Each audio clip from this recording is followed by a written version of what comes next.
Hello dear student, welcome the back and back the welcome. स्वागत है आपका important scene से भरे हुए मुगलकालीन प्रशासन के वीडियो में। पिछले वीडियो तक हमने मुगलकालीन प्रमुख शासकों तक पढ़ लिया था। आज हम पढ़ेंगे मुगलकालीन प्रशासन, जिसमें आपका सब कुछ आ जाएगा।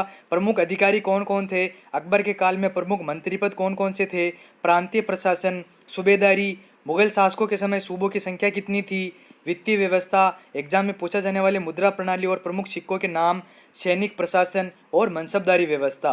तो आज अपन इसमें सब कुछ पढ़ लेंगे। मुगलकालीन प्रशासन वाला टॉपिक कंप्लीट हो जाएगा। अगर आपको पसंद आए तो लाइक ज़रूर कीजिएगा, ताकि मुझे मोटिवेशन मिलती रहे, मैं आपके लिए इंपॉर्टेंट वीडियो लाता रहूँ। तो आइए स्टार्ट करते हैं अपना आज का टॉपिक, मुगलकालीन प्रशासन। आपका मुगल प्रशासन जो है ये सैन्य शक्ति पर आधारित एक केंद्रीकृत व्यवस्था थी, जो कि नियंत्रण और संतुलन पर आधारित थी। मनसबदारी व्यवस्था कहाँ से ग्रहण की गई थी, आप याद रखिएगा। मुगल प्रशासन में मनसबदारी व्यवस्था जो थी ये मध्य एशिया से ग्रहण की गई थी। मुगल साम्राज्य चूंकि पूर्णतः केंद्रीकृत था, इसलिए बादशाह के पास शक्ति होती थी। फिर भी प्रशासन की गतिविधियों को चलाने के लिए उसके पास क्या होती थी, एक मंत्री परिषद होती थी। और मुगल प्रशासन में मंत्री परिषद के लिए कौन से शब्द का प्रयोग किया गया है, विजारत शब्द का प्रयोग किया गया है। याद रखिएगा, मुगल प्रशासन में मंत्री परिषद के लिए विजारत शब्द का प्रयोग किया गया है।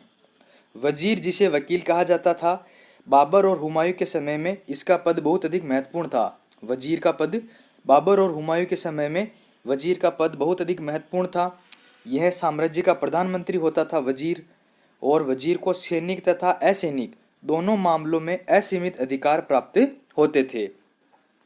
अकबर के काल में मुगल प्रधानमंत्री को क्या कहा जाने लगा, वकील कहा जाने लगा। याद रखिएगा, वजीर तो बाबर और हुमायूं के समय में कहलाता था, जैसे ही अकबर का काल आया वजीर को क्या कहा जाने लगा, वकील कहा जाने लगा। अकबर के शासनकाल के आरंभिक वर्षों में बैरम खान ने वकील के रूप में अपने अधिकारों का दुरुपयोग किया था। इसलिए अकबर ने बैरम खान के पतन के बाद अपने शासनकाल के 8वें वर्ष में एक नया पद, दीवान वजारत कल की स्थापना की, जिसे राजस्व और वित्तीय मामलों के प्रबंधन का अधिकार प्रदान किया गया। अकबर ने अपने शासनकाल के 8वें वर्ष में एक नया पद सृजित किया, जिसका नाम था दीवान वजारत कल, जिसका कार्य क्या था, राजस्व और वित्तीय मामलों का प्रबंधन करना। धीरे धीरे अकबर ने वकील के एकाधिकार को समाप्त करके उसके अधिकारों को दीवान, मीर बख्शी तथा मीर सामा और सदरूर सुदूर में बांट दिया, जो अपन आगे पढ़ेंगे इनका क्या क्या कार्य था। उसके बाद से वकील का पद केवल सम्मान का पद रह गया, जो शाहजहां के समय तक चलता रहा। अब आप याद रखना कि अकबर के काल में कितने मंत्री पद थे, तो अकबर के काल में केवल 4 ही मंत्री पद थे, वकील, दीवान, वजीर, जिसे दीवान को वजीर कहा जाता था, और मीर बख्शी और सदरूर सुदूर। तो 4 ही मंत्री पद थे अकबर के काल में। फिर इसके बाद आया दीवान। दीवान क्या होता था, दीवान जो था, दीवान शब्द ये फारसी मूल का शब्द है। दीवान पद की स्थापना अकबर ने अपने शासनकाल के 8वें वर्ष में वकील के एकाधिकार को समाप्त करने के लिए की थी। और दीवान को वजीर भी कहा जाता था। दीवान जो होता था ये वित्त और राजस्व का सर्वोच्च अधिकारी होता था। वित्त और राजस्व का सर्वोच्च अधिकारी कौन होता था, मुगल काल में दीवान होता था। वित्त और राजस्व के अतिरिक्त अन्य सभी विभागों पर भी दीवान का प्रभाव होता था। सम्राट जब अनुपस्थित होता था, तो सम्राट की अनुपस्थिति में दीवान शासन के साधारण कार्यों को बादशाह की ओर से देखता था। इस प्रकार दीवान एक तरह से सम्राट और शेष अधिकारियों के बीच एक कड़ी का कार्य करता था। मुगल बादशाह जो होते थे, इन अधिकारियों की नियुक्ति उसकी वित्तीय योग्यता पर करते थे, न कि उसकी सैनिक योग्यता पर। उसके पास कितना वित्त है, उसकी योग्यता के आधार पर ही मुगल बादशाह इन अधिकारियों की नियुक्ति करते थे। फिर इसके बाद मुगल बादशाहों के काल में मुजफ्फर खां तुर्वती, राजा टोडरमल, एवाल शाह मंसूर, ये तीनों अकबरकालीन थे। और एतमादुल्ला जो कि जहांगीर के काल का था, सादुल्ला खां ये शाहजहां कालीन, और असद खां ये औरंगजेब कालीन आदि क्या थे, योग्यतम दीवान थे। फिर इसके बाद आता है कि मुगल काल में सर्वाधिक समय तक किसने दीवान पद पर कार्य किया था, तो अब याद रखना, मुगल काल में असद खां ने सर्वाधिक 31 वर्षों तक दीवान पद पर कार्य किया था। मुगल काल में असद खान ने सर्वाधिक 31 वर्षों तक दीवान पद पर कार्य किया था। फिर इसके बाद आता है दीवान वित्त मंत्री होने के बावजूद अपनी इच्छा से धन व जागीरें नहीं दे सकता था। इसे वित्त मंत्री भी का भी कार्य दिया गया था, लेकिन दीवान वित्त मंत्री होते हुए भी अपनी मर्जी से धन और जागीरें नहीं दे सकता था। लेकिन वह खालिसा, जागीर और इनाम आदि जमीनों का केंद्रीय अधिकारी होता था। दीवान को सहायता के लिए अनेक अन्य अधिकारी भी होते थे, जैसे दीवान खालिसा जो कि शाही भूमि की देखभाल करने वाला अधिकारी होता था। फिर आता था दीवान तन जो कि वेतन तथा जागीरों की देखभाल करने वाला होता था। फिर आता था मुस्तिफी। मुस्तिफी क्या होता था? आय व्यय का निरीक्षक तथा मुशरिफ। फिर इसके बाद आता था मीर बख्शी। मीर बख्शी कौन होता था? सैन्य विभाग का सर्वोच्च अधिकारी होता था। याद रखिएगा, मीर बख्शी पद का विकास किसके काल में शुरू हुआ था? मीर बख्शी पद का विकास अकबर के काल में शुरू हुआ था, जो कि सैन्य विभाग का सर्वोच्च अधिकारी होता था। मीर बख्शी का प्रमुख कार्य था सैनिकों की भर्ती करना, उसका हुलिया रखना, रसद प्रबंध, सेना में अनुशासन रखना तथा सैनिकों के लिए हथियारों तथा हाथी घोड़ों का प्रबंध करना होता था। मीर बख्शी के द्वारा सरखत नामक पत्र पर हस्ताक्षर करने के बाद ही सेना का मासिक वेतन निर्धारित होता था। ये क्वेश्चन आ सकता है कि किस पत्र पर हस्ताक्षर करने के बाद ही सेना का मासिक वेतन निर्धारित होता था? तो मीर बख्शी के द्वारा सरखत नामक पत्र पर हस्ताक्षर करने के बाद ही सेना का मासिक वेतन निर्धारित होता था। मीर बख्शी के दो अन्य सहायक बख्शिए हुजूर और बख्शिए शाहगिर्द पेशा होते थे। प्रांतों में वाक्यानविश मीर बख्शी को सीधे सूचना देते थे। याद रखिएगा, प्रांतों में मीर बख्शी को सीधे सूचना कौन देते थे? वाक्यानविश देते थे। फिर इसके बाद आता है मीर सामा। अकबर ने अपने शासनकाल में इस पद की भी स्थापना की थी, मीर सामा की, जो कि कौन होता था? घरेलू मामलों का प्रधान होता था। याद रखना, घरेलू मामलों का प्रधान होता था मीर सामा। वह सम्राट के परिवार, महल तथा उसकी दैनिक आवश्यकताओं की पूर्ति करता था। कौन? मीर सामा। मीर सामा के पास साम्राज्य के अंतर्गत आने वाले कारखानों के संगठन और प्रबंधन का स्वतंत्र प्रभार होता था। इसके अंतर्गत आने वाले अन्य अधिकारी कौन कौन थे? दीवाने वयूतात, मुशरिफ, दरोगा और तहसीलदार। ये अधिकारी जो थे मीर सामा के अंतर्गत आते थे। मीर सामा अकबर के समय में मंत्री पद नहीं था, लेकिन बाद में इसे मंत्री पद बना दिया गया था और यह पद इतना महत्वपूर्ण हो गया था कि इसे वजीर का पद प्राप्त करने की अंतिम सीढ़ी भी माना जाने लगा। तो इसका याद रखना कि अकबर के काल में वह पद जो कि इतना महत्वपूर्ण हो गया था कि उसे वजीर का पद प्राप्त करने के लिए अंतिम सीढ़ी माना जाने लगा था। कौन सा था? मीर सामा। फिर इसके बाद आता है अंतःपुर के सभी महत्वपूर्ण और गोपनीय कार्य दरोगा के हाथों संपन्न होते थे। दस्तूर उल अमल में मीर सामा को क्या कहा गया है? व्यय का अधिकारी कहा गया है। दस्तूर उल अमल में मीर सामा को व्यय का अधिकारी कहा गया है। शाहजहां के काल तक इस अधिकारी को मीर सामा कहा जाता था, लेकिन औरंगजेब के काल में इसे क्या कहा जाने लगा? खान सामा कहा जाने लगा। फिर इसके बाद आया सद्र उर सुदूर। सद्र एक कुल भी इसे कहा जाता था। यह कौन होता था? धार्मिक मामलों में बादशाह का सलाहकार होता था सद्र उर सुदूर। इसका प्रमुख कार्य होता था दान पुण्य की व्यवस्था करना, धार्मिक शिक्षा की व्यवस्था करना, विद्वानों को कर मुक्त भूमि और वजीफा प्रदान करना तथा इस्लामी कानूनों के पालन की समुचित व्यवस्था करना था। सद्र उस सुदूर को शेख उल इस्लाम भी कहा जाता था।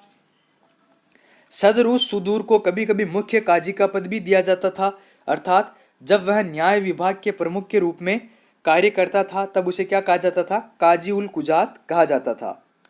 सद्र दान में दी जाने वाली लगान मुक्त भूमि का भी निरीक्षण करता था और इस भूमि को क्या कहते थे? सयूरगाल या मदद मास कहा जाता था। लगान मुक्त भूमि को सयूरगाल या मदद मास कहा जाता था। ये तो हो गया 4 मंत्री पद थे जो अकबर के काल में इन्हें अपने पढ़ा भी। अब आता है मुगल काल के अन्य जो उच्च अधिकारी थे वो कौन कौन से थे? पहला है मीर आतिश। मीर आतिश कौन होता था? शाही तोपखाने का प्रधान था मीर आतिश, और यह मंत्री पद नहीं होता था। इसकी सिफारिश पर महत्वपूर्ण नगरों में केंद्र द्वारा कोतवाल की नियुक्ति होती थी। तो याद रखना, मीर आतिश कौन है? तोपखाने का प्रधान। फिर आता है साहिब तोजीह। यह सैनिक लेखाधिकारी होता था। साहिब तोजीह कौन होता था? सैनिक लेखाधिकारी होता था। फिर आता है दीवाने तन। यह वेतन और जागीरों से संबंधित मामलों का निपटारा करता था। इसे युद्ध के अवसर पर छोड़कर सामान्यतः सेना को वेतन बांटने का अधिकार होता था। बहुत इंपॉर्टेंट है, याद रखना कि मुगल काल में युद्ध के अवसर पर छोड़कर सामान्यतः सेना को वेतन बांटने का अधिकार किसे दिया होता था? दीवाने तन को। और युद्ध के दौरान वेतन कौन देता था? मीर बख्शी द्वारा वेतन दिया जाता था। फिर आता है दरोगाए डाक चौकी। यह गुप्तचर विभाग का प्रमुख होता था तथा इसके साथ साथ यह पत्र व्यवहार का भी प्रभारी होता था। फिर इसके बाद आता है मीर अर्ज। यह बादशाह के पास भेजे जाने वाले आवेदन पत्रों का प्रभारी होता था, मीर अर्ज। फिर आता है मीर बहर। यह जल सेना का प्रधान होता था तथा इसका प्रमुख कार्य क्या होता था? शाही नौकाओं की देखभाल करना। फिर इसके बाद आता है मीर तोजक। मीर तोजक जो होता था यह धर्म अनुष्ठान का अधिकारी था, धार्मिक अनुष्ठान का अधिकारी, तथा इसका कार्य क्या था? धार्मिक उत्सवों का प्रबंध करना। फिर आया मीर बर्र। यह वन विभाग का अधीक्षक था, मीर बर्र। फिर आया नाजिर या दीवाने बयूतात। ये कौन था? शाही कारखानों का अधीक्षक होता था, नाजिर या दीवाने बयूतात। फिर इसके बाद आता है वाक्यानवीस। वाक्यानवीस कौन होता था? समाचार लेखक होता था, जो कि राज्य के सारे समाचारों से केंद्र को अवगत कराता था। फिर आया खुफिया नवीस। यह गुप्त पत्र लेखक होते थे, जो कि गुप्त रूप से केंद्र को इम्पोर्टेंट खबरें उपलब्ध करवाते थे। फिर आता है स्वानिद निगार। स्वानिद निगार जो होते थे ये मुगल काल में समाचार लेखक होते थे। फिर आता है हरकारा। याद रखना आप हरकारा को, जासूस और संदेशवाहक दोनों होते थे हरकारा। फिर आया वितिकची। अकबर ने अपने शासनकाल के 19वें वर्ष में दरबार की सभी घटनाओं और खबरों को और लिखने के लिए इनकी नियुक्ति की थी। किनकी नियुक्ति की थी? वितिकची की, अपने शासनकाल के 19वें वर्ष में। फिर इसके बाद आया परवानची। ऐसी आज्ञाओं को लिखने वाला जिस पर सम्राट की मुहर की आवश्यकता नहीं पड़ती थी मुगल काल में, वह अधिकारी कौन होता था? परवानची। याद रखना, परवानची ऐसी आज्ञाओं को लिखने वाला होता था जिस पर सम्राट के मुहर की आवश्यकता नहीं पड़ती थी। फिर इसके बाद आया मुशरिफ या लेखाधिकारी। यह राज्य की आय व्यय का लेखा जोखा रखता था, मुशरिफ या लेखाधिकारी।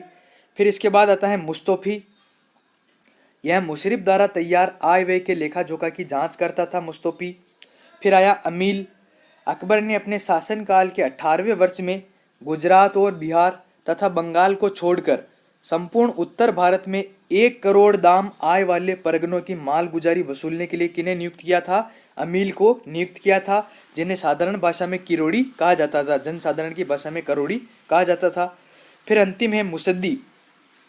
मुसद्दी कौन होता था? बंदरगाहों के प्रशासन की देखभाल करने वाला मुगल काल में मुसद्दी कहलाता था। साधारणतया सद्र को उनके वेतन के बदले में क्या दी जाती थी? कर मुक्त भूमि दी जाती थी। सद्र मनसबदार नहीं होते थे, किंतु कुछ ऐसे उदाहरण भी हैं जब उन्हें मनसब दिया गया था। जैसे अकबर के काल में सद्र जहां को अकबर ने 2000 का मनसब दिया था और जहांगीर ने उसे ही 4000 और बाद में 5000 का मनसब दिया था। इसी प्रकार शाहजहां के काल में मुसब्बी खां को 3000 का मनसब दिया गया तथा सैयद जलाल को औरंगजेब ने 6000 का मनसब दिया था। मुगल काल का सर्वप्रथम सद्र कौन था? याद रखिएगा, मुगल काल का सर्वप्रथम सद्र था शेख गदाई, जिसे बैरम खान ने अपने संरक्षण काल में बनवाया था। अकबर ने अपने शासन काल में दरिद्रों और अनाथों को मुफ्त भोजन देने के लिए धर्मपुरा हिंदुओं के लिए और जोगीपुरा जोगियों के लिए तथा खैरपुरा मुस्लिमों तथा अन्य के लिए नाम के 3 दरिद्रालय खुलवाए थे और जिनकी देखरेख का दायित्व किसका था? अबुल फजल को दिया गया था।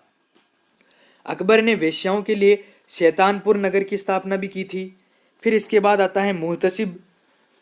मुहतसिब को क्या कहा जाता है? सार्वजनिक आचार नियंत्रक।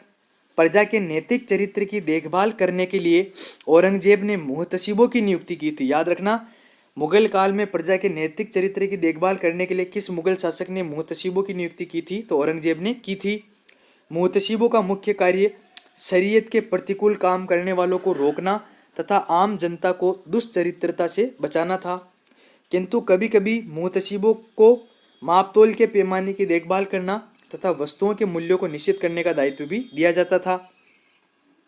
औरंगजेब के काल में हिंदू मंदिरों और पाठशालाओं को तोड़ने के उत्तरदायित्व किसे दिए गए थे? मुहतसिबों को दिए गए थे। अब आता है मुगलकालीन प्रांतीय प्रशासन। मुगलों का प्रांतीय प्रशासन जो था यह भी केंद्रीय प्रशासन का ही प्रतिरूप था। प्रशासन की दृष्टि से मुगल साम्राज्य को किसमें बांटा गया था? सूबों या प्रांतों में, फिर सूबों को सरकारों या जिलों में, फिर सरकारों को परगनों या महलों में तथा परगनों को गांवों में बांटा गया था। फिर इसके बाद आता है बाबर और हुमायूं के शासनकाल में मुगल प्रदेशों के प्रशासनिक मंडल सूबों की अपेक्षा जिले में विभक्त थे, जिसे सरकार कहा जाता था जिलों को। शेरशाह ने भी प्रांतों को समुचित रूप से संगठित नहीं किया था। सबसे पहले अकबर ने ही प्रांतीय प्रशासन के लिए एक नया और विस्तृत आधार प्रस्तुत किया था। अकबर ने 1580 में अपने संपूर्ण साम्राज्य को 12 सूबों या प्रांतों में विभाजित किया था, लेकिन शासनकाल के अंतिम समय में दक्षिण भारत के बरार, खानदेश और अहमदनगर की विजय के बाद अकबर के काल में सूबों की संख्या बढ़कर कितनी हो गई थी? 15 हो गई थी। लेकिन अबुल फजल ने अपने ग्रंथ आईने अकबरी में केवल अकबर के काल में 12 सूबों का ही वर्णन किया है। आप सूबों का ध्यान रखना।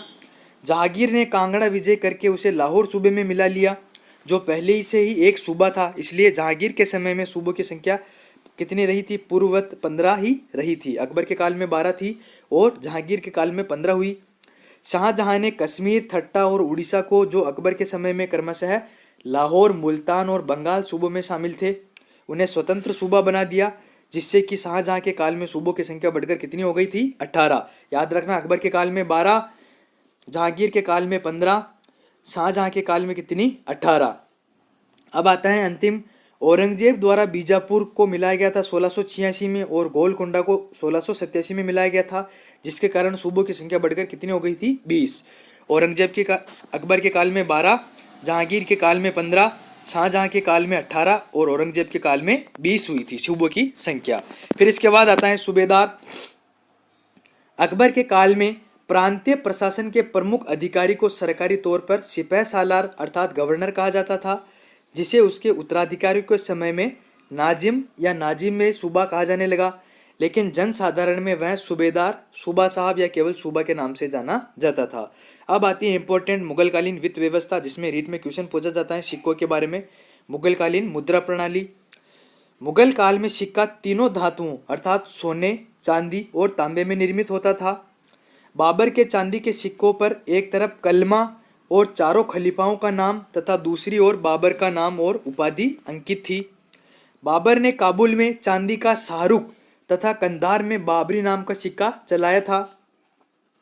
शेर शाह ने मिली जुली धातुओं के स्थान पर शुद्ध चांदी का सिक्का चलाया, जिसे रुपया या 180 ग्रेन का कहा जाता था। रुपया कितने ग्रेन का होता था? 180 ग्रेन का होता था। शेर शाह ने तांबे का सिक्का भी चलाया था, जिसे पैसा कहा जाता था।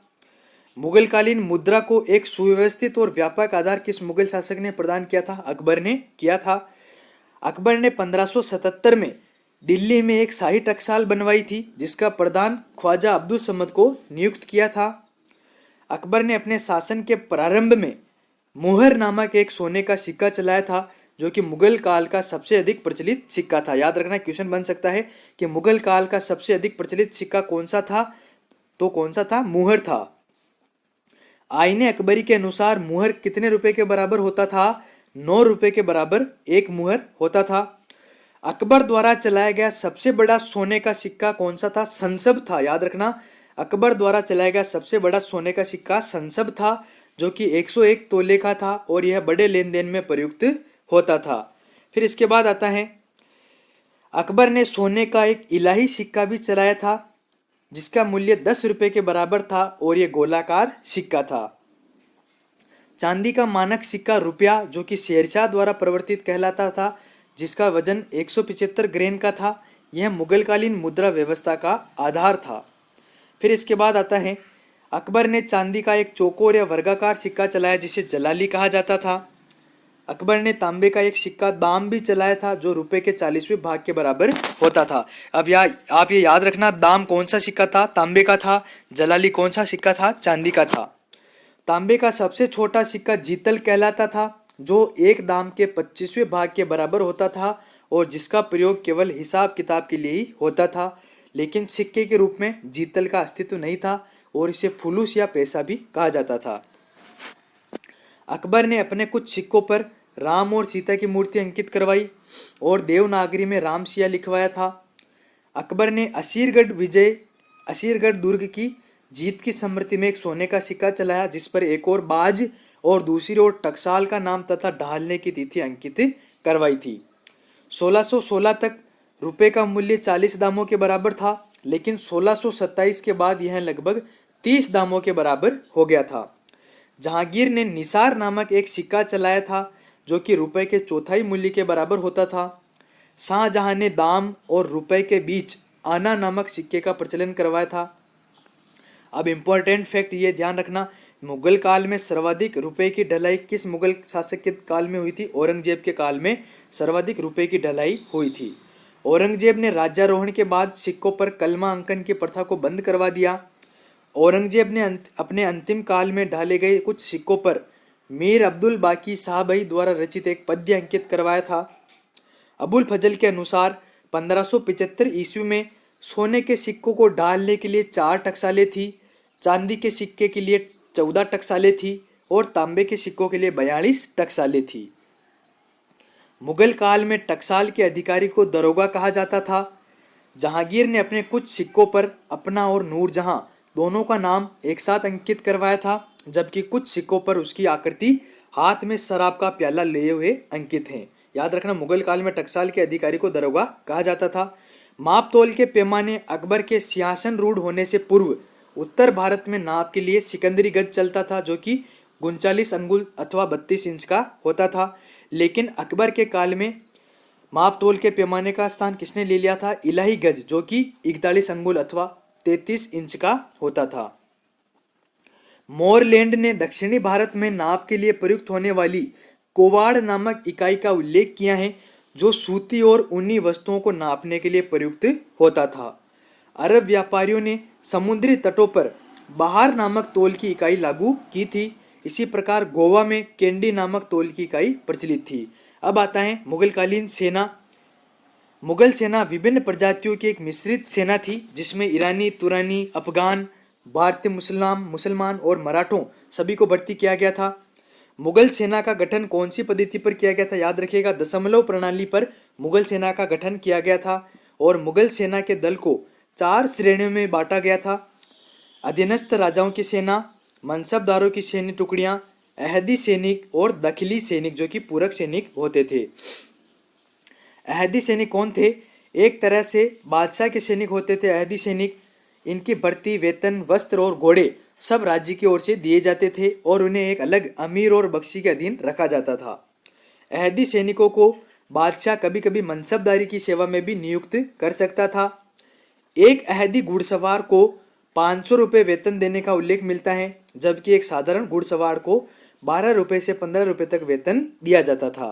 फिर इसके बाद आता है दाखिली या पूरक सैनिक, और इन सैनिकों की भर्ती बादशाह की ओर से की जाती थी, लेकिन इनको मनसबदारों की कमान या सेवा में रख दिया जाता था और इन्हें वेतन राज्य की ओर से ही प्राप्त होता था। मुगलों की विशाल सेना निम्नलिखित भागों में विभाजित थी। अब आप देखिए, जैसे पहले थी पैदल सेना। यह मुगल सेना की सबसे बड़ी शाखा थी पैदल सेना। और पैदल सेना में 2 प्रकार के सैनिक होते थे, ऐशाम सैनिक और शहबंदी सैनिक। जो ऐशाम सैनिक थे, इनमें बंदूकची, शमशीरबाज तथा तलवारबाज आदि होते थे, जो कि तीर कमान, भाला, तलवार और कटार आदि हथियारों का प्रयोग करते थे। शहबंदी सैनिक जो थे, ये बेकार बेरोजगार लोगों से लिए जाते थे सैनिक, जो मालगुजारी वसूल करने में मदद करते थे। फिर आता है अश्वारोही सेना। यह मुगल सेना का प्राण मानी जाती थी। अश्वारोही सेना, जिसमें 2 प्रकार के घुड़सवार सैनिक होते थे, बरगीर, और इन बरगीर सैनिकों का सारा साज सामान राज्य की ओर से दिया जाता था। और शिलेदार जो होते थे, इन्हें सारे साज सामान, घोड़ा और अस्त्र शस्त्र की व्यवस्था स्वयं करनी होती थी और इन्हें केवल युद्ध के अवसर पर ही नियुक्त किया जाता था शिलेदारों को, और इनका वेतन बरगीर से अधिक होता था। फिर इसके बाद आता है मनसबदारी व्यवस्था। मनसबदारी व्यवस्था मुगल सैनिक व्यवस्था का मूल आधार थी, जो मंगोलों की दशमलव पद्धति पर आधारित थी। मनसबदारी व्यवस्था की प्रेरणा खलीफा अब्बास सईद द्वारा आरंभ की गई थी तथा चंगेज खां और तैमूर द्वारा अपनाई गई व्यवस्था से प्राप्त की गई थी। अकबर के शासनकाल के 11वें वर्ष में पहली बार मनसब प्रदान किए जाने का संकेत मिलता है। मनसबदारी व्यवस्था को किसने प्रारंभ किया था? अकबर के शासनकाल में प्रारंभ हुई थी 11वें वर्ष में। मनसब कोई पदवी या पद या संज्ञा नहीं थी, बल्कि यह किसी अमीर की स्थिति का बोध कराती थी।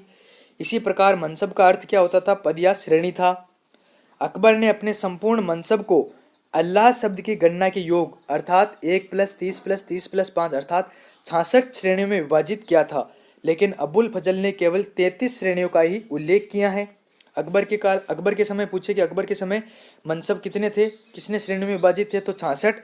लेकिन अबुल फजल ने कितनी श्रेणियों का उल्लेख किया मनसबों की, तो 33 श्रेणियों का उल्लेख किया है। अकबर ने अपने अंतिम वर्षों में मनसबदारी व्यवस्था में जात और सवार नामक द्वैध मनसब प्रथा को प्रारंभ किया था। याद रखना, मनसबदारी व्यवस्था में जात और सवार नामक द्वैध मनसब प्रथा को किसने प्रारंभ किया था? अकबर ने। जात शब्द से व्यक्ति के वेतन या पद की स्थिति का बोध होता था, जबकि सवार शब्द से घुड़सवार दस्तों की संख्या का बोध होता था। अकबर के समय सबसे छोटा मनसब 10 का था तथा सबसे बड़ा 10,000 का होता था, जो कि कालांतर में 12,000 तक हो गया था। जहांगीर ने मनसबदारी व्यवस्था में दूह अस्पा और सिंह अस्पा प्रथा को चलाया था। याद रखना, मनसबदारी व्यवस्था में दूह अस्पा और सिंह अस्पा को किसने चलाया था? जहांगीर ने चलाया था। यह आपका हो गया मुगलकालीन व्यवस्था।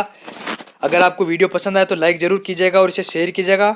मिलते हैं अगले वीडियो में नए टॉपिक के साथ मुगल राजपूत संबंध में। पढ़ते रहिए आपके अपने चैनल के साथ।